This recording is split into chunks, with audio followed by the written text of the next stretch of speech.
না দিলে ওর গাড়ি প্যাসেঞ্জার নামায় আরেক গাড়িতে পাঠায় দেয়। এই ফেস থেকে নাই, এই ফেস থেকে নাই, আমাদের বাড়ালে 20 টাকা দেওয়া লাগে। একবারে ওই টানালে মুক্ত পর্যন্ত নাই। পতেঙ্গা সমুদ্র সৈকতে পে পার্কিংয়ের নামে চলছে প্রকাশ্যে চাঁদাবাজি। অভিযোগ উঠেছে নির্ধারিত সীমানার বাইরে এবং রাস্তার পাশে দাঁড়িয়ে থাকা গাড়ি থেকেও জোরপূর্বক পার্কিং ফি আদায় করে। পাশে কিছু টাকা নিচ্ছে, পাশে আমাদেরকে অনুমতি দিচ্ছে, পার্কিং যারা নিচ্ছে তারা। আপনাদের পার্কিং এই ভিতরে বাইরে না।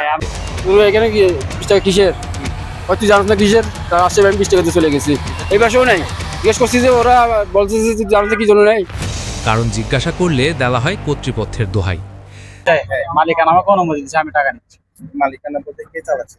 ওই ওখানে আছে, গেটে আছে। জানা গেছে জেলা প্রশাসনের অনুমোদন নিয়ে একটি নির্দিষ্ট এলাকা ইজারা দেওয়া হয়েছে পে পার্কিংয়ের জন্য, কিন্তু চালকদের অভিযোগ ইজারাদাররা নির্ধারিত সীমানা অতিক্রম করে অনেক দূর পর্যন্ত পার্কিং ফি আদায় করছেন। এমনকি অনেক ক্ষেত্রে টাকা নেওয়ার পর কোনো রসিদ বা পার্কিং স্লিপ দেওয়া হচ্ছে না। অভিযোগ রয়েছে রাস্তার একপাশে গাড়ি রাখলেই তারা এসে টাকা চাচ্ছে, টাকা দিলেও কোনো স্লিপ দিতে চায় না। এটা এক ধরনের চাঁদাবাজির মতো হয়ে দাঁড়িয়েছে। এক চালক জানান, পার্কিংয়ের ফি 20 টাকা হলেও তার থেকে আদায় করা হয়েছে 60 টাকা। যদি টাকা না দেয়, তো টাকা না দিলে ওর কলার ধরে, নাহলে ভাড়া নামায় দেয়, নইলে ধাক্কা, নাহলে গাড়ি প্যাসেঞ্জার নামায় আরেক গাড়িতে পাঠায়। ডাইরেক্ট মেয়রের বলা আছে, কোনো কেউ মানে গুরুত্ব না।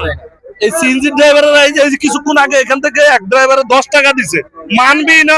20 টাকাই লাগবে, 20 টাকাই দেওয়া লাগবে। এদিকে ইজারা সংশ্লিষ্ট ব্যক্তিরা এসব অভিযোগ অস্বীকার করেছেন।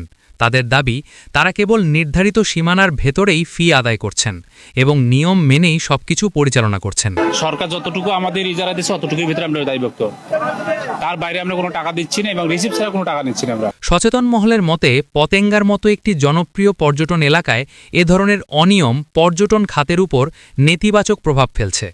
পর্যটকদের নিরাপত্তা ও স্বাচ্ছন্দ্য নিশ্চিত করতে দ্রুত স্বচ্ছ পার্কিং ব্যবস্থাপনা এবং প্রশাসনের কঠোর নজরদারি প্রয়োজন বলে তারা মনে করেন।